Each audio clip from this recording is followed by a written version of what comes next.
Monsieur le Président de la Commission, Monsieur le rapporteur, Madame la Ministre, l'histoire du rail français fait partie intégrante de l'histoire de France.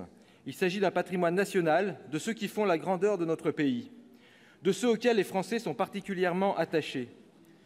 De fait, notre système ferroviaire a toujours compté parmi les meilleurs au monde. Par son maillage extrêmement dense, il est un facteur essentiel d'égalité entre les citoyens et d'unité territoriale. Il assure tant la vitalité des territoires que la cohésion du pays.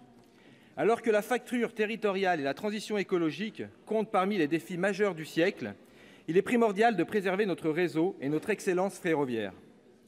Pourtant, ce projet de loi est synonyme de retour en arrière. En effet, il y a près de 80 ans, la SNCF a été créée pour pallier aux difficultés d'investissement et d'organisation du secteur ferroviaire.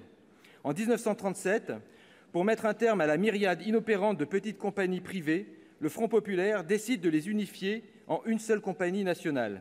Cette décision historique a permis à la SNCF d'atteindre l'excellence avec notamment la création du TGV, mais également d'achever le maillage du territoire en assurant une nécessaire péréquation entre les lignes rentables économiquement et les lignes rentables socialement. Aujourd'hui, c'est cela que menace ce paquet ferroviaire, obéissant à la délétère idéologie néolibérale. Mais non content de répondre aux exigences européennes d'ouverture à la concurrence, ce projet de loi fait du zèle. En effet, il n'était nullement besoin de transformer la SNCF en société anonyme. L'opération n'a qu'un seul objectif, permettre, demain, par une seconde loi, l'ouverture de son capital et sa privatisation progressive. Vous ne tromperez personne, cette méthode bien connue a déjà été utilisée pour Renault, France Télécom, EDF, GDF et j'en passe. Même le président de l'ARAFER, chargé de superviser la mise en concurrence de l'activité ferroviaire, a reconnu que ce changement de statut n'était pas nécessaire.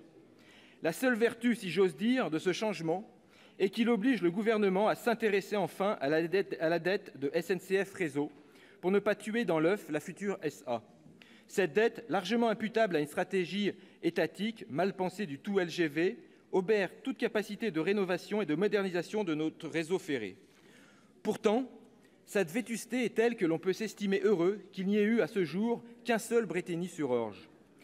Cités en exemple, l'Allemagne et le Japon ont assumé la reprise de la dette ferroviaire et des investissements massifs dans leur réseau avant la mise en concurrence. Cela aurait dû être le cœur de la réforme. Au lieu d'anticiper l'explosion future de la dette, le gouvernement en éponge le minimum vital, tout en contraignant drastiquement les capacités d'investissement de SNCF Réseau. À ce sujet, il faudra donc nous contenter d'une insuffisante promesse. 36 milliards en 10 ans, loin des 40 milliards que l'Allemagne a investis en 5 ans sur son réseau avant d'ouvrir son rail, loin des besoins de nos infrastructures. Il n'y a d'ailleurs aucun exemple d'ouverture à la concurrence qui ne soit pas un échec sans investissement public massif dans les infrastructures. Plus que le dogme concurrentiel bruxellois, c'est l'investissement public qui explique que les modèles ferroviaires allemands, suédois, n'aient pas suivi complètement le catastrophique exemple britannique. Pour nous répondre, vous nous renverrez, Madame la Ministre, à la loi de programmation des infrastructures, renvoyée aux calendes grecques, tout comme la loi d'orientation des mobilités, alors que c'est un débat global sur les transports au XXIe siècle que nous aurions dû avoir. Car oui, la création d'un véritable service public ferroviaire méritait une réforme d'envergure. Mais le gouvernement, dans une stratégie bien connue d'écran de fumée, a préféré concentrer le débat sur le statut des cheminots. Une paille qui permettra à la SNCF d'économiser 10, 15 millions au mieux en précarisant un peu plus ses agents. Quelle mesquinerie! Qu'il est commode de tenter de monter les Français les uns contre les autres pour démanteler sans bruit le service public, patrimoine de ceux qui n'en ont pas. Car à rebours d'un enjeu comptable, nous rappellerons que ces agents, dévoués, assurent une mission de service public et ne sauraient être les épouvantails des difficultés de la SNCF. À l'opposé des attaques inacceptables que contient ce projet de loi, les cheminots doivent être confortés dans leur statut. Comme l'a même reconnu notre rapporteur, loin d'être des privilèges, leurs acquis sociaux devraient être la norme pour tous les travailleurs de ce pays. Nous les remercions d'avoir, par le sacrifice d'un mois de salaire, empêché le gouvernement d'aller au bout de sa logique initiale, la privatisation de la SNCF par ordonnance.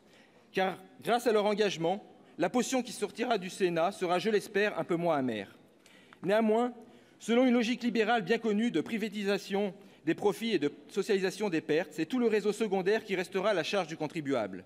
Reporter le problème sur les régions, sans augmentation de leurs moyens, menace de disparition progressive des milliers de kilomètres de lignes.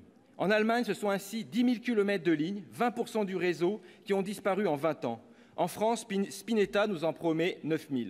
Une telle perspective est plus qu'alarmante quand on examine les enquêtes d'opinion qui, en France, aux États-Unis ou en Autriche, établissent une corrélation irréfutable entre l'éloignement d'une gare et le vote d'extrême droite. Vous l'avez d'ailleurs souligné tout à l'heure. Supprimer une gare, supprimer une ligne, c'est renforcer ce sentiment d'abandon qui mine la concorde nationale. Enfin, 2 ans après la signature de l'accord de Paris, comment peut-on encore envisager de remplacer des trains par des cars, des trains de fret par des camions? Comment peut-on envisager d'accroître nos émissions de gaz à effet de serre? La réflexion sur l'avenir de la SNCF doit partir de besoins et non des moyens. Du besoin de mobilité de tous nos territoires et du besoin impérieux de transition écologique. Vous l'aurez compris, de notre point de vue, ce projet de loi n'apporte pas de solution aux problèmes actuels du rail français. Pire encore, il les aggravera. Nous sommes loin d'un grand service public du ferroviaire. Partout en Europe, l'ouverture à la concurrence, vendue comme une potion magique, a systématiquement entraîné une augmentation des tarifs, des suppressions de lignes au détriment des territoires, une baisse des services et de la sécurité, un allongement des trajets. Madame la ministre, affirmer que cela sera différent chez nous relève du dogmatisme et non du pragmatisme dont vous vous prévalez. Pour toutes ces raisons, vous l'imaginez bien, le groupe CRCE ne votera pas ce projet de loi. Merci.